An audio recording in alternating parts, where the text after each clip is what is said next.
যেই পটভূমিতে একটা রাষ্ট্র ক্রমান্বয়ে জনগণকে বিভিন্ন সময় হত্যা করে,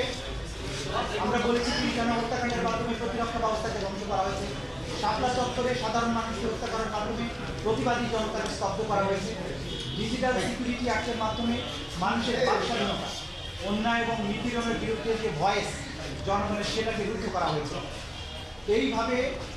একের পর এক গণতান্ত্রিক প্রতিষ্ঠানগুলো ধ্বংস করেছে, নির্বাচন ব্যবস্থাকে ধ্বংস করেছে, শুধুমাত্র একজন ব্যক্তি বা তার পরিবারকে ক্ষমতায় রাখার উদ্দেশ্যে। এটা একটা রাষ্ট্রের যে চেতনা, সেইটার বিরুদ্ধে তারা অবস্থান নিয়েছে এবং সেটা করতে গিয়ে আজকে প্রধান আসামি ছিলেন শেখ হাসিনা। শুধুমাত্র তাকে রক্ষা করা এবং তাকে ক্ষমতা রাখার জন্য এই অপরাধগুলো সংঘটিত হয়েছে এবং এই সমস্ত অপরাধের সবচাইতে বড় দায় হচ্ছে শেখ হাসিনা এবং তার নির্দেশে তাকে ক্ষমতায় রাখার উদ্দেশ্য বাস্তবায়নের জন্য আজকে